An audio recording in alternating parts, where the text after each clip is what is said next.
Olá, pessoas, tudo bem? Hoje a gente vai falar do meu assunto favorito, que é remédio. Não, hoje a gente vai falar de arte e cultura e fazer uma relação aí também sobre medicamentos, tá? A gente vai citar aqui, a gente vai comentar uma música genial do fabuloso Raul Seixas, a música Check Up.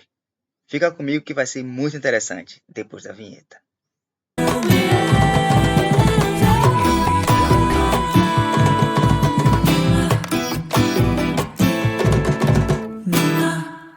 Em 1973, no auge da ditadura militar, Raul Seixas escreve uma música intitulada Check Up. E ele começa essa música dizendo: Acabei de fazer um check-up geral na situação, o que me levou a reler Alice no País das Maravilhas. Essas são as duas primeiras estrofes dessa música. Alice no País das Maravilhas é um clássico da literatura mundial. Foi escrito ali no final do século XVIII, no momento em que a Europa passava por grandes transformações sociais. Já a música de Raul foi escrita em 1973 e também é um momento crítico da sociedade brasileira. É o auge da ditadura militar. Alice no País das Maravilhas começa com uma jovem adolescente que está descansando no seu jardim e ela vê um coelho passar muito rápido por ela. Ah, mas um coelho, nada de diferente. Esse não. Esse estava vestido com um traje considerado chique para a época, o traje de um burguês da época, com um relógio na mão, dizendo: estou atrasado, estou atrasado, estou atrasado. E ela acha aquilo muito curioso, como um coelho falante, né, com um vestido, e ela sai perseguindo, dizendo: por favor, espere, eu quero conversar com você. E ele: não posso, estou com pressa. Eu: não, mas eu quero te conhecer, vamos conversar. Eu estou com pressa, não posso, estou com pressa, o relógio olhando, estou com pressa, e ela sai atrás dele. Nisso, ele entra num buraco e ela persegue. Quando ela entra no buraco, ela mergulha num buraco muito profundo. Ela tem uma queda livre intensa, até chegar no mundo das maravilhas. A gente pode entender esse trecho, essa referência que Raul cita, como uma metáfora, né, que o livro faz a uma sociedade que, veja, isso já era presente lá no século XVIII, né? Isso já vinha se construindo no século XVIII, que era a sociedade da ansiedade. E a gente pode dizer que a gente está no auge agora, em 2023, mas isso já afligia Raul Seixas em 1973. Né? Essa ideia da velocidade, a ideia do compromisso, a ideia dos afazeres, em que você não tem tempo para a arte, você não tem tempo para a diversão, você não tem tempo para o contato social, para conhecer ninguém. Você está ali focado em que você tem compromisso, em que você tem responsabilidades, em que você tem que ter foco, você tem que ser produtivo, você tem que mostrar à sociedade que você é uma pessoa responsável, que você, né, tem interesse, que você tem dinheiro, que você é produtivo, enfim. Tudo isso é uma fonte de ansiedade, assim, é um cesto sem fundo da ansiedade. Vocês concordam comigo? Esse coelho é assim. Quando a Alice persegue esse coelho, é como se ela tivesse entrado no mundo dele, né? É como se ela tivesse feito uma conexão com ele nesse sentido. E ela mergulha no seu inconsciente profundo, que é esse buraco. Quando ela cai no mundo das maravilhas, né, é um mundo onde a lógica material que a gente está acostumado não faz sentido. Qualquer semelhança com o nosso inconsciente não é mera coincidência, né? Porque o nosso inconsciente chega até nós assim, dessa forma simbólica, né? Então, ali se encontra uma criatura e essa criatura dá a ela algumas soluções para que ela consiga escapar daquele mundo. Porque a única saída que ela tem daquele mundo é passar por umas portas que ela não cabe. Ou a porta é pequena demais para ela, ou a porta é grande demais, ou é larga demais, ou é alta demais, e ela se sente inadequada, incapaz de passar naquelas portas que não lhe cabe. Será que não é uma analogia a isso, a esse simbolismo do livro que Raul quer fazer? Então, a ideia de que você se sente não pertencente àquele mundo, inadequado àquele mundo. E a solução que essa criatura dá para Alice é que ela mude. Então, ela oferece a ela um doce, né, uma coisa assim, em que quando ela come, ela pode crescer ou ela pode diminuir para que ela passe na porta. Ou seja, você tem que mudar você mesmo, você tem que cortar na sua alma, no seu espírito, você tem que se transformar em uma outra coisa. Né? As consequências disso não importa. Você precisa passar, você precisa se adequar, então você precisa mudar. Só que essa mudança não é um passe de mágica que a gente pensa, não, come o doce, a porta é pequena, ela come o doce que a criatura oferece e ela passa pela porta. Não. Quando ela come o doce, ela fica grande demais. E aí a porta fica pequena, ela não consegue passar. E ela come outro para diminuir, aí já fica pequena demais. Aí ela come outro para aumentar, aí a porta já fica larga demais. Então, por mais que ela se esforce para conseguir se adequar àquele mundo, ela não consegue, ou ela tem grandes dificuldades, ou isso tudo é muito difícil. Entende a simbologia aí? Não, então é a ideia que para viver nessa sociedade você precisa mudar, você precisa se adaptar, mesmo que seja essa sociedade ansiosa, essa sociedade que não há interação social, não há tempo para arte, não há tempo para contemplação, não há tempo para beleza. Observe que quanto isso pode ser difícil para a sensibilidade de um poeta como Raul Seixas. Eu não estou dizendo que Raul Seixas está falando dele, embora exista grande chance, porque a gente conhece a sensibilidade desse artista pela história de vida dele. Mas quando se escreve uma obra de arte, não necessariamente o personagem que você está descrevendo fala você, é você, não é? Mas nesse caso, a gente pode pensar que sim, já que a gente conhece ou que há uma relação profunda. A história de Raul Seixas, né? Já chupei a laranja mecânica e lhe digo mais, plantei a casca na minha cabeça. Mais uma referência que reforça a ideia anterior. Laranja Mecânica é um filme, também da década de 70, em que mostra uma sociedade com um monte de problemas sociais, e os personagens principais do filme são jovens delinquentes. Eu não vou entrar em detalhes do filme, porque também é uma obra muito complexa e o vídeo iria ficar gigante se a gente fosse comentar ele por menores. Mas a forma que essa sociedade encontra de adequar aqueles jovens delinquentes, criminosos, àquela sociedade é lavagem cerebral.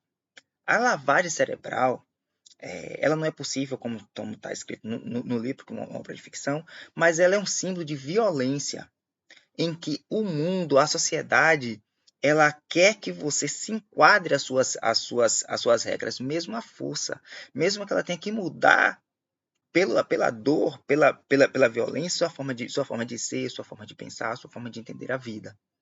Né? Então, o filme tem esse tema. Então, isso reforça ainda mais a sensação de Raul de inadequação e completa o sentido dos versos anteriores de que essa adequação social vem mediante a violência psicológica. E é na segunda estrofe que Raul vem falar de medicamentos. Mas é interessante que essa música foi censurada na época porque ele falava de medicamentos controlados e o censor entendeu que isso era uma apologia ao uso desses medicamentos. Então, como uma alternativa para que essas músicas pudessem tocar na rádio, Raul fez algumas trocas, né? Então, ele trocou Valium por Disconel e Kilindrox por Diepax. Então, ele inventou essas marcas que não existiam para poder fugir da censura. Como a gente vai discutir aqui a versão original, ele começa a segunda estrofe dizendo: tomei meu Diepax, meu Valium 10 e outras pílulas mais.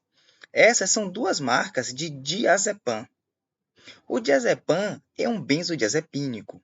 Como eu discuti no meu vídeo anterior, uma videoaula sobre benzodiazepínicos e barbitúricos, eu vou deixar aí no final do vídeo. Se vocês quiserem dar uma olhada lá, que é bem interessante. É um vídeo um pouco mais técnico, mas qualquer pessoa pode assistir e entender. Não tem grandes complexidades.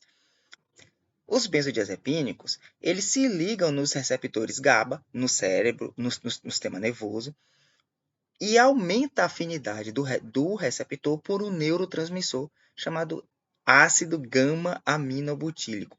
Por isso, o nome do receptor é receptor GABA. Quando ele aumenta a afinidade, esse neurotransmissor vai se ligar com mais frequência nesse receptor, e isso tem um efeito inibitório da atividade dessa célula do sistema nervoso central. O resultado disso dependendo da área em que esse receptor esteja, ele vai dar sono, Se esse receptor, quando ele é ativado no sistema límbico, ele tem um efeito ansiolítico, ou seja, para diminuir a ansiedade. Tá?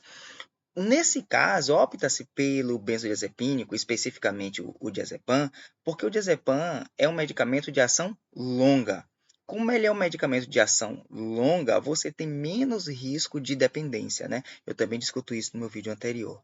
Não que não tenha, não que não tenha, mas ele vem para substituir um medicamento que ainda era pior, que era desculpa, que era os barbitúricos, tá? Então, nesse sentido de criar dependência química e tolerância, os barbitúricos ainda eram piores, tá? Então, os benzodiazepínicos aqui, ele representa um avanço de segurança, né?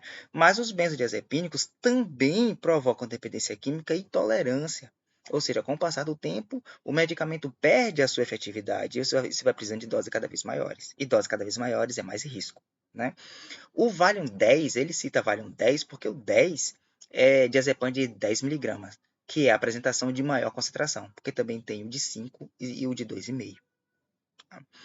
Bom, mas depois disso, ele dá uma pista de que esses medicamentos ele já usou por um tempo longo, por uma quantidade maior, e que ele já tem tolerância a esses medicamentos. Ele dá uma pista dizendo o seguinte: e 2 horas da manhã eu recebo no peito um triptanol 25. Triptanol é amitriptilina, tá? Eu ainda não tenho uma videoaula sobre amitriptilina, mas eu vou ter em breve, vocês podem achar aqui. Mas eu posso dizer que a amitriptilina é principalmente um antidepressivo. E que assim como os benzodiazepínicos vieram para substituir os barbitúricos, na maioria de suas aplicações clínicas, salvo raras exceções, os tricíclicos também substituíram bastante os inibidores da monoaminoxidase, que eram os antidepressivos anteriores. Esses provocavam muita sedação, provocavam interação medicamentosa com um monte de outro medicamento, tinha mais riscos. A amitriptilina, essa classe dos tricíclicos, elas são mais seguras, tá? Mas também provoca bastante sedação, tá? Tanto que mais na frente ela é substituída também por outra classe, que é a classe da fluoxetina, né, da sertralina, que a gente pode discutir isso também depois, tá? Mas aqui, uma coisa interessante é que a amitriptilina, ela não tem apenas efeito antidepressivo, ela tem efeito sedativo. Na maioria das vezes, esse efeito sedativo é inconveniente, porque você quer tratar a depressão de uma pessoa, você não quer que ela fique sonolenta, você quer tratar a depressão da pessoa e quer que ela volte à sua vida produtiva. Aí a amitriptilina tá, muita sedação. Mas em alguns casos, essa sedação pode ser útil, quando você quer mesmo que a pessoa fique mais calma, fique mais tranquila, que ela durma, né? Então, quando se entra numa dose de 25 miligramas, provavelmente você não está pensando no efeito antidepressivo. Porque para que a amitriptilina tenha efeito antidepressivo, recomenda-se no mínimo 75 miligramas dia. E aí ele toma um de 25. Né? Então, provavelmente o médico prescreveu isso para ele, que é aumentar o efeito sedativo do benzodiazepínico com a amitriptilina. Tá? Então, por isso que eu disse que isso é uma pista de que talvez ele já tenha tolerância aos benzodiazepínicos. E normalmente, quando já tem tolerância, você também tem dependência. Tá? Em seguida, ele vai dizer, e em seguida ele termina a música dizendo, e eu vou dormir quase em paz. Por que quase em paz? Porque esses medicamentos, eles não resolvem o problema. Não é? Como é que você espera resolver um problema que tem a ver com uma sociedade a qual você não se sente pertencente, né? Em que há um sofrimento humano pelas relações sociais com droga? Isso não vai acontecer, lógico. Embora os medicamentos é muito importante para que você amenize o sofrimento, né? Lógico que cada situação é uma situação, cada paciente é paciente. A gente está falando aqui do sujeito, o personagem da música de Raul Seixas, tá? Existe paciente com depressão, com insônia orgânica, com outros problemas, que é uma questão muito orgânica, tá? Mas esse grande boom do uso desses medicamentos hoje tem a ver com o momento social que a gente está vivendo. Tá? A gente vive realmente num mundo muito ansioso. E veja que dois outros artistas importantes, referenciados por Raul Seixas nessa música, já vem alertando para isso há mais ou menos 200 anos atrás, ou próximo disso. Tá? E aqui a gente vai para um problema que eu espero ter tempo nesse canal para a gente conversar mais sobre isso, que é a ideia de explicar tudo com a biologia. Tá? Por que a gente precisa explicar tudo com a biologia, né? Porque quando você bota a culpa na biologia, você tira a responsabilidade dessa sociedade terrível de consumo, do capitalismo, das relações sociais, e aí você transfere isso para o indivíduo. Também, quando você coloca a culpa na sociedade, o remédio para isso é a política, não é verdade? O remédio para isso é o ativismo social. Mas quando você bota a culpa no indivíduo, você logo arranja uma mercadoria para vender para ele. Não é assim? Então, a culpa é da dopamina. Então, como você vai resolver que você está viciado em dopamina? Você vai atrás de um coach, que ele vai lhe dar a solução. Tenha foco, tenha não sei o quê. Se o problema é da depressão, você vai procurar um médico, você vai procurar medicamentos, né? Você vai procurar, enfim. Então, essa tendência de pegar problemas que são orgânicos, que a gente vai resolver isso com o nosso, modificando nosso papel social, se organizando enquanto pessoas, para enfrentar um sistema que é opressor, aí a gente desvia esse foco para o indivíduo. Né? É você que é viciado em dopamina.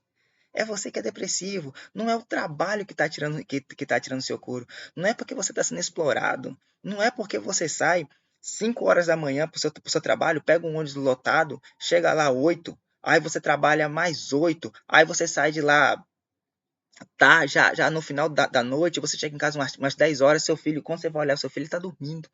Ele está dormindo. E aí você vai acordar no outro dia nisso. Entende aonde é que está a questão?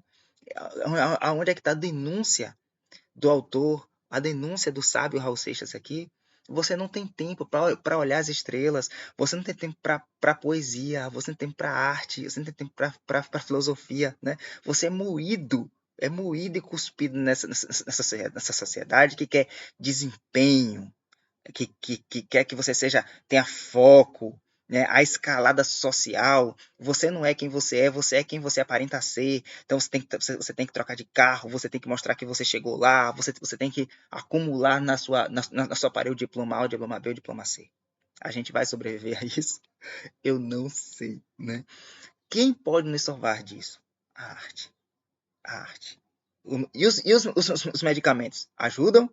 São importantes? São necessários? Mas eu não vejo luz no fim do túnel se não for a arte e a luta. Até a próxima, gente.